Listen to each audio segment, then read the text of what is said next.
Hello there. You are listening to Revenue Insights. We're coming to the end of 2023, and I've put together a special episode based on one of my favorite topics that has come up over the last 12 months.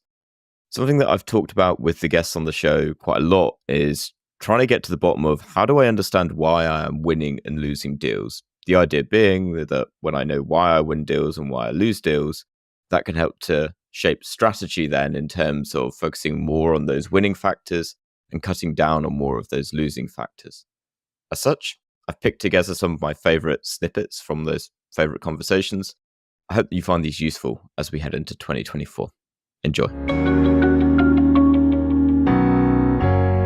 I'm really interested to dig into that attribution data, and I think it's something that's often overlooked in terms of not only where are we generating MQLs from, but further down the line, what impact is that having on deal velocity and win rates? So in your experience, and I appreciate this will be quite specific to BigHand, probably two parts to this question.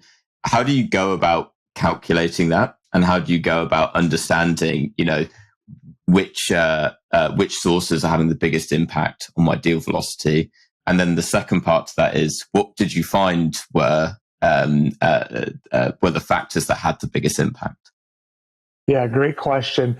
First of all, you have to track all sales and marketing activity, events, campaigns, paid media, and all of your sales activities, and start to analyze what's having an impact. So it's a pretty big lift on the revenue team to record all their activities. The first thing is the change management aspect. You have to convince them that that data or the results of their efforts would be valuable to them.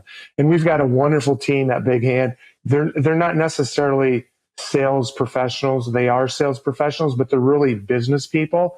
So they understand that we could go about growth in a couple of ways. Number one, we could do the traditional growth model of adding additional salespeople, reducing their territories, or we can invest in a more go-to-market, a more modern go-to-market strategy and invest in marketing and RevOps so we can make them more productive.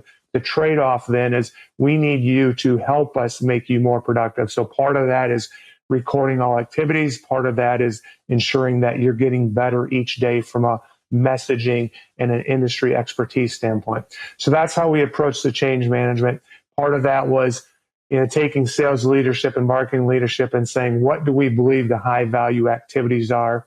Then taking them to our revenue advisory board and say, which is made up of our representative sellers and sales engineers and sales leaders of each of our teams from a product segment and geographical area, and asking them to fine tune those high value activities. And then once we've agreed upon them, configuring Salesforce to support that. So we had sales leaders input.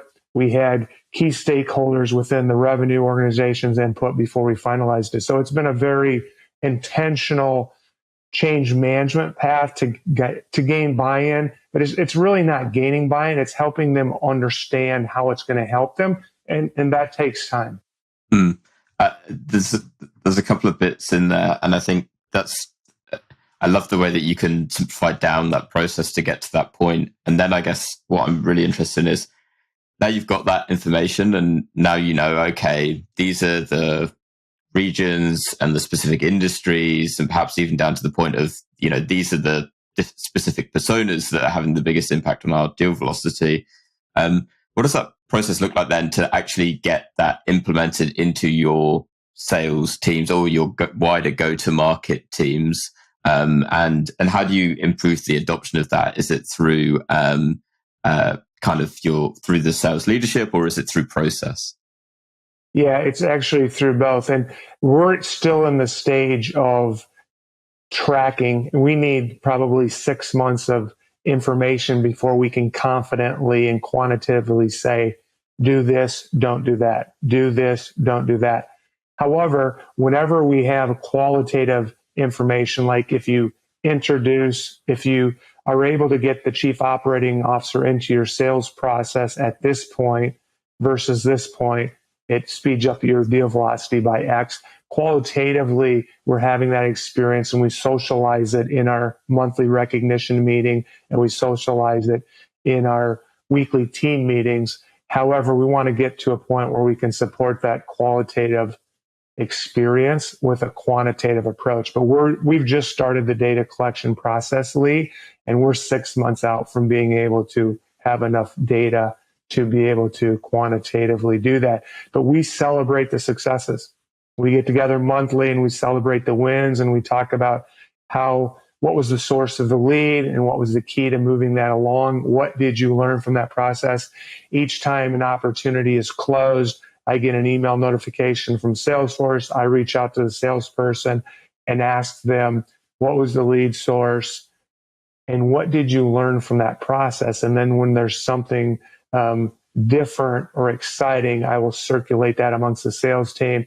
And then sales leadership is celebrating via Yammer and the wins as well. So we do a lot of socializing of those things that are working and those things that are leading to faster deal velocity and ultimately sales growth.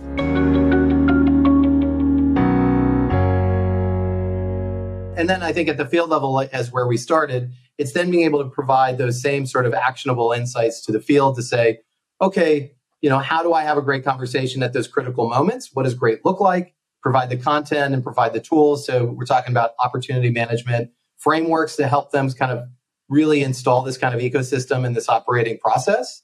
And then even just guides for like, what does good look like on this? What questions do I need to ask when? What do I do with that information? And then how does that turn into the story of change that I'm going to help drive for that customer? So the connectivity between, think of it as a service roadmap for an existing account that will actually go back to the business case and what I'm helping with when it starts with the onboarding handover, it goes through the QBRs and the check-ins, it leads into the renewal and expansion conversations. It should all be rooted back to that same story. And then how am I getting great insight and information into that story to make each of those meetings valuable? So I'm being proactive, not reactive. So that's some of the main components. I will say, throwaway, I know there's a lot there, but we actually have at Insight Revenue the former head of research from CB and Gartner. And so as far as like the importance of science and data, the ability to audit what you're doing, the impact studies you're doing for your customer, the ability to do research, like this is a core capability that a lot of organizations don't have that I think, if you look CB, Gartner, some of the greatest organizations on earth on doing that. So having that capability to be able to focus for customers, they can do their own ability to audit benchmarks themselves as they go from the organization down to the individual level. Like that's a core part of what we think organizations need to stay the course and improve over time. So sorry, happy to unpack any of those, but that's kind of the four big components I would think of. Yeah, and I think that was a perfect way of summarizing it as well. And I would second the point that you mentioned at the end, which was really the big thing that was coming up for me, which was everything that you described was really around the frameworks that you can then build to ensure the consistent adoption of it. And really what all of that stems from was, I think the bit you mentioned at the end there, which was actually what the insight is, which is we can see that by doing X is delivering result Y on the other end of it, because that's then around, because for AMs and for reps who you're implementing these changes with, is you want to be showing them this is how, what are they incentivized on? For a rep, it's around, them being able to close more deals, right? Or being able to expand. And it's taking that insight and putting it into their language, which is, regardless of all the business metrics, because, in reality, it's how will this help me to close more? How will it help me to hit my target and hit my own goals? And if you can take that insight and turn it into their language, which is how it gets them from A to B, then it's like, okay, everything else is I can buy into that.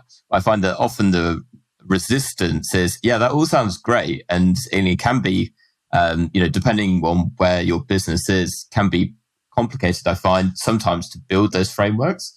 And what you want really, and the most important thing, is to have everyone's belief and buy-in into, I get it. Like, I know why we're doing this. I'm on this journey together, to really see the results at the end of it. Yeah, and what you're describing is what everyone wants to feel like everyone uses the term partnership too liberally. Like, Are we a partner? Are we a vendor? Are we a supplier? Like, what everyone wants to be a partner, right? Or a trusted advisor. And I think that's how you do it. Like, if you can show that I've helped many more people do exactly what you're trying to do and successfully, that's the kind of partnership I want. So guide me, be prescriptive, like steer me along the way, make sure I don't make the same mistakes others have made, versus like, oh, well, like I'm an expert on my product and I can teach you how to use it. And by the way, like I can talk to you about utilization to make sure that you spend all the credits that you're using all your licenses, right? Like we want, like these kind of vanity things, like that's not really helpful. And that's why we want people to show up for the calls. We want people to pick up the phone and call you, whether you're a salesperson or someone in CS. And then you've got something valuable to share with them. And I think that's the core to it. And providing tools, training, templates, and ultimately content is how you make this really easy for folks. Versus just what you can't do is just train them and then ask them to do something aspirational and then not really show them like the steps along that yellow brick road. You touched on what I think is a really important part there, which is it's having that data and insight to begin with to know where to then build everything else. Having the tools and frameworks that come next. So you kind of mentioned the audit there, but could you elaborate a bit more on what that audit looks like and what you're looking to find, and really where you're looking for the leakage in the pipeline there? Yeah, this is great. I know you don't want me to talk about EBSTA, but this is where we're definitely excited to be, partnering with EBSTA to really look at like a combination of how you do qualitative and quantitative data analysis to really audit a go-to-market for an organization. So for us, it really starts at looking at the full life cycle of the customer and being able to understand, like what's working and not working, so that you can identify best practices and scale them, and also you can identify breakdowns and blockages. And I think the data that you guys provide to your customers is fantastic. And then it's, what else would you need to be able to actually arm yourself as an organization to drive change?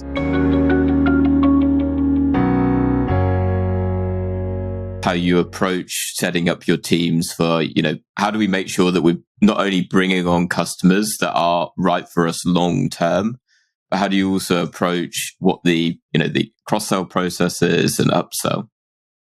That's a great question. I'm going to break it down. It seems like there's 3 layers. One is, how do we make sure we're signing the right customers? 2, how do we make sure that we set up the right teams and have efficiency metrics? And I have a whole theory on that. And then 3 is, what are we doing to drive lifetime value in the upsell? So on the sales end, on the front end, as you go out to market, I think there's things that every company that is a technology-based business could be doing to improve that. The first one, and it's basic, is create a feedback loop. Every month, let's aggregate all of the input and feedback from why we won deals, why we lost opportunities, what the customers are saying, and aggregate that. That should give you directional information of what to build, what not to build. One customer might ask for something, and you have to have the discipline to say no. A set of customers might ask for something, and you say, oh, wow, that's an unlock. Let's go build that. That's an opportunity to go drive net new revenue. So the closer that sales, if you will, or business development and customer success are, and the more they know of what good looks like from a customer and what the ideal characteristics are, that will help. So bringing those 2 teams together. My experience at Marqeta, I worked with a gentleman by the name of Salman Syed. He was in charge of BD. We would have constant conversations about how we would run the customers, what the customers should look like in the next cohort. And that way it helped us scale, helped us go from, say $30 million of revenue when I entered the organization to 515 heading into the IPO. So it's those types of metrics that you can really look at and understand that helps. In the middle, we talked about the theory of efficiency. And I think, again, looking back on every organization I've been a part of, and I've been part of the .com boom and bust. I've been part of the global financial crisis and this, the latest, economic turn, if you will, not downturn, upturn, whatever it may be. And I think the biggest thing that we got away from is efficiency metrics, whether it was both from a venture capital standpoint, from an organizational standpoint. We weren't looking at what's the revenue per employee, what's the contribution per customer, and it was growth at all costs. There's many publications or articles or blogs that talk about that. But I think we'll get back to the norm, which is grow with the right customers, with the right margins, at the right internal organizational metrics of hiring, tools, applications, all the costs that go with it. And then that dovetails into upsell. I'm curious to know the role that revenue operations played in your teams. So, was it one of those where you're going to your revenue operations team of, I want to know more about this, this, and this. Can I get a report? Or are they more integrated into the strategy? Just curious to know what your kind of outlook is on their role in the go-to-market function. In the go-to-market function, that's a great question. That's a really good question. I think across all three organizations that I'll name, Orem, Marqeta, and Genesis, when you're trying to figure out either your hyper growth moment like Marqeta was of how do we 10x the business, or a company like Genesis, which was in the loan origination business, or even Orem, which is in the money movement, it's a matter of three things. One is three vectors or elevations. One is being an advocate and being naturally curious about building out a go-to-market execution plan by understanding verticals, understanding who the players are in those verticals, what the competitive advantages of the company you work for versus the market. Are there incumbents? And then really distilling that down and saying, if we went and won this vertical, does that align with our margin? Does that align with our end goals of how we're building our finances? That's at the first elevation. The second is, how are we building the team out and scaling? So they should be the person that's almost like the analogous to FP&A that's building customer or sales forecasts. They should be the ones building human forecasts of saying, if we have 10 salespeople, this is what we can expect them to close per quarter. Hence, this is what our goal should be for the year. And if they build that across the organization for sales, partnerships, and customer success, they're assisting not only the CRO, but also the executive team to have a clear understanding of what the capacity is. And third is making sure that all the trains run on time, the reports are out, running the pipeline report, making sure that everyone's aware of what opportunities are coming down the pipe, what opportunities are straight in the middle of the fairway where they can be implemented no matter what requires a little bit of a custom build. And they should be the ones raising the red or yellow flag and saying, hey, we have a really unique opportunity. They're really outside of our scope. Let me go talk to product and engineering and solutions engineering and see if we want to do this. They shouldn't be saying yes to everything. They should be really thinking holistically about the organization so that we can attain the efficiency metrics. And I think both at Orem and at Marqeta, we did that through a very, very distinct pattern of cycles of planning, execution, and day-to-day operations.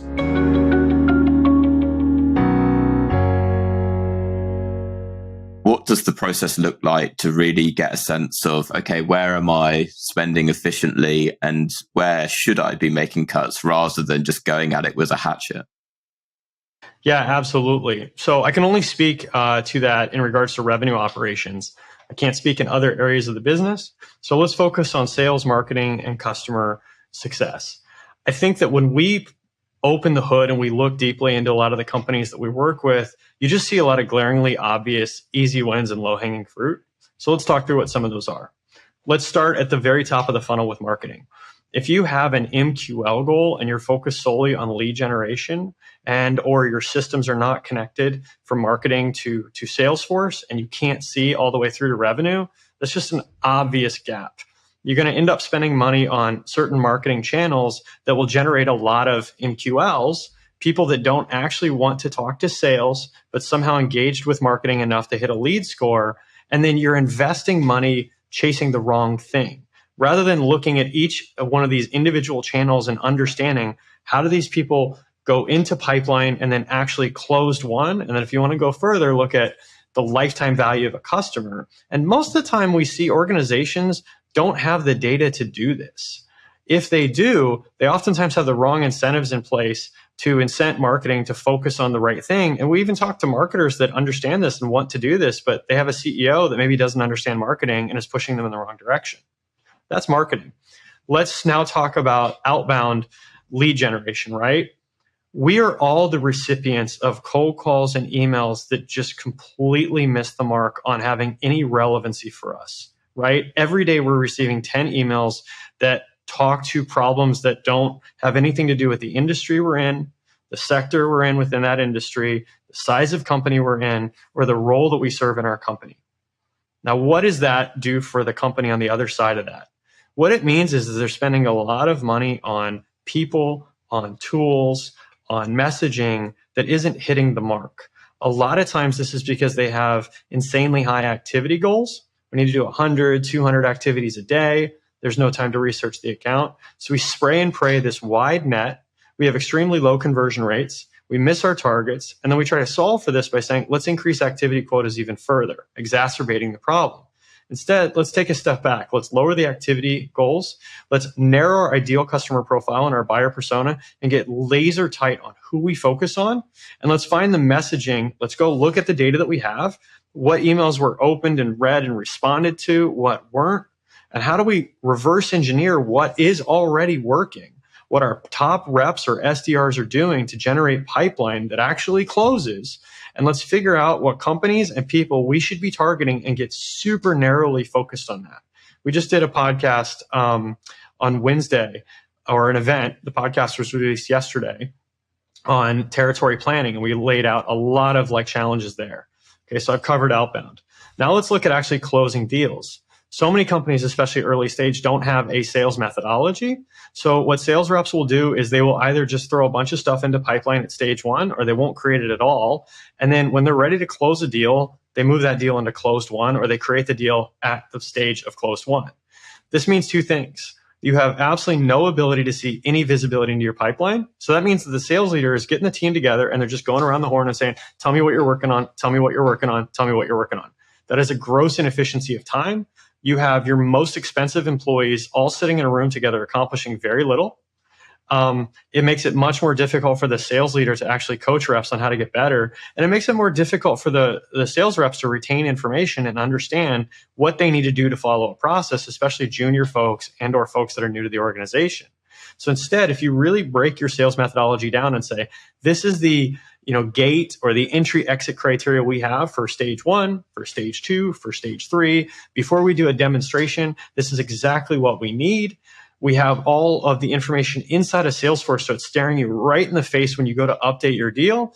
And on a weekly basis, if not daily, we're constantly pushing our reps to update their pipeline and coaching them on when deals should be pushed out, what else they can do to increase their chances of winning deals, and just narrowing that focus so we can maximize our chance of winning our deals.